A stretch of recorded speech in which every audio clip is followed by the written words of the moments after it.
current and, well, current, they're kind of in between, right? They just passed the baton to the new Youth Advisory Council. They were the National Youth Advisory Council that just ended this year, and they came full circle because they're ending or passing the baton here at this NCYC 2025. This is an amazing group. We shared Ghana together, we shared Africa together, shared experiences together, and they've been together for an entire year. So in case someone doesn't know what is the National Youth Advisory Council, which by the way you should know because in the first council one of the teens was from Philadelphia, but I'm just saying.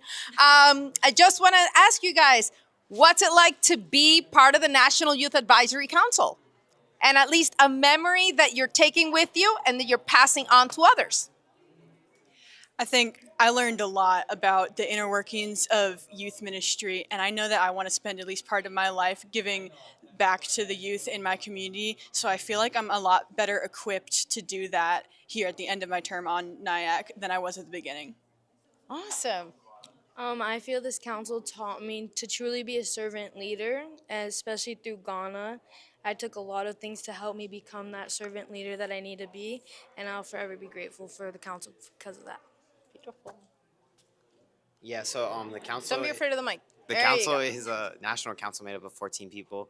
I think what the council taught me is to be grateful. Be grateful for the experiences that you get to have with different people you share those experiences with, and to always remember your faith, like to remember what you're here to do. So I think that's how the council helped me. Awesome. For me, the council really taught me how to not only be a servant, but how to live out my faith. And it also introduced me to some really amazing people that I will forever be grateful for. I think being on NYAC really taught me to take the opportunities. When doors open, walk right through them because you will not regret walking through those doors and taking those opportunities. And these guys are an amazing, amazing group. They're the second generation of the National Youth Advisory Council. It is a privilege and an honor, a joy, and a gift to walk with each one of you and to know you. And we know that you guys are destined for great things. We know that this door that you just crossed, which is so important, that's a great message. Open the door, like whatever door opens, go through it. Right? Let the Lord lead you from one door to the other and you'll find your way. But that you said yes courageously to this adventure. And we are now joined with someone else who joined this adventure, Miss Vicky. Miss Vicky, we'll pass the mic. Miss Vicky and I I think we're the first, we're the ones remaining adults that started with the very first generation of NYAC. Mm-hmm. And so Miss Vicky, how's it been like to walk with these fantastic young people? Oh my gosh, it's been amazing. These young people are the very definition of what it means to say yes to the church and to say yes to listening to young people. Because when you listen to them and you allow them to dream and you allow them to answer the call that God has given them, they can do amazing things. And each one of you just has answered that call so beautifully. I'm like, my breath keeps being taken away because I'm just so in awe and so proud of each and every one of you for all the things that you're doing at your parishes, at your schools, in your communities, and for saying yes to Christ in the way that only you can say yes to. And I would say one of the beautiful things is that it's not just you're showing other young people about what it means to say yes and walk through doors and take on the opportunity, do what you got to do, learn, be open, and all of that stuff, but you're also teaching more and more and showing more and more adults how the Lord calls young people, and your yes is important and your yes is very, very powerful. So thank you for that. Anybody else have anything else to say? Or would like to share? I knew it. Maria's going to grab the mic. I love it.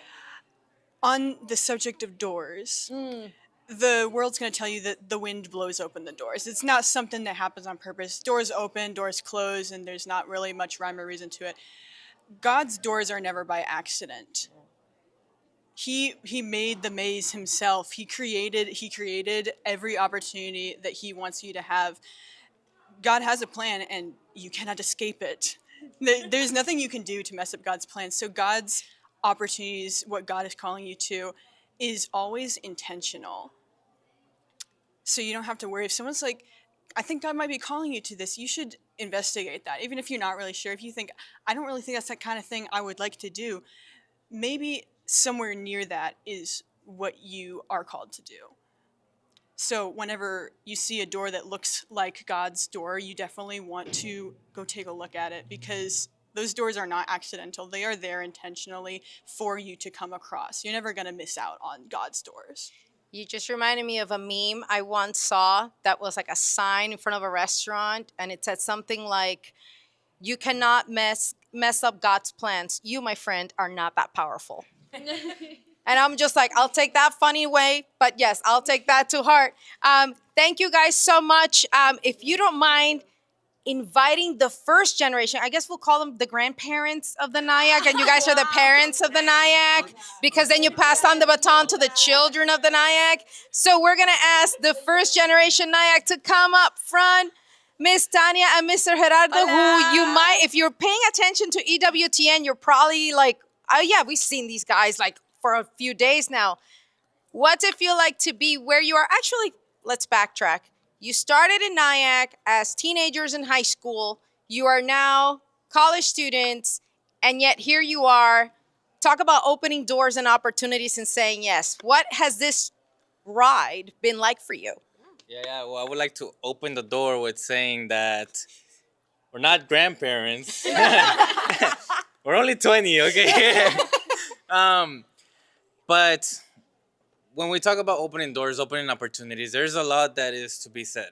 I mean, we only started off as high schoolers doing stuff in our parish. And we were given an opportunity that we said yes to. It opened up our doors to continue the work that we were doing for others in just a bigger scale. Now, with that, many opportunities, many beautiful experiences came. And with those experiences, we had a lot more things that just came our way. We were able to not only attempt to reach students, reach their hearts, but actually be able to create an impact in their lives. And it wasn't even through a direct interaction. It was more of like they saw what we were doing, they liked what we were doing, so they wanted to strive to do what we were doing. Of course, everybody has their own paths, so some will go one way, some will go another. The important part is that they're actually lit up. Now, we finished our term with NYAC, and I mean, I at least thought I was not necessarily done. I thought I was just like with this part of it. I thought I was like, okay, well. He didn't that was- realize what happens when you're in speed dial with the NFCYM. But anyway, just go for it, yes. So I didn't really think too much about it. It wasn't until maybe a month ago, before NCYC, that we got an email asking us to come be a part of work with EWTN and their media to try to capture a lot of the reactions, interviews, everything that's going on here at NCYC. And I'm just sure that this is going to bring a lot of more doors, but also a lot of more joy and hope for others. That's just kind of talking about opening up doors. Gerardo had that. So the NYAC so far, these have been the sort of like gifts from God that have fallen from his graceful filled sky. But they were able to meet Pope Francis. Gerardo got to deliver the message at NCYC of what the Pope said. Tanya got to put a bracelet on Pope Francis. The second generation went to Ghana. And we're like, where's the Lord going to send a third generation of NYAC? Who knows? But Tanya, what has been your experience of this journey? And again, these opportunities, these doors that have opened up that you probably did not think were going to be open when someone said, hey, would you like to be part of the National Youth Advisory Council? Well, it first started at my first NCYC in 2019. I know that was a long time ago, but I got to see the church so alive for the very first time. And I feel like growing up Catholic at like my parish, I hadn't really seen a lot of youth really be involved. I was the first youth lector at my parish, actually. There was no one that had done it sort of my age, and I was like, well, the Lord gave me a passion to be in front of people and speak in front of people. So I was like, well, lecturing is a little bit like that. But then through the power of lecturing, the Lord really let me feel him and come to know him. And by lecturing at my parish, that is actually how I got nominated for the council. So just saying yes, everyone says, say yes to God, say yes to God. I mean, I didn't really know what the council was or what that really meant, but when you trust in God, it really is such a journey because God has so much in store for you that you can't even imagine. Like, there was no way we could have imagined being here, all of the involvement we had with NCYC or our parishes, or just all the amazing friends that we've had the opportunity to meet because God has placed them in our lives and allowed our paths to cross. So, I mean, we've really just been trying to live that message of joy that Pope Francis personally gave to us. And it doesn't really have to be anything so complicated. A simple smile, who knows? I mean, that maybe could make someone's day.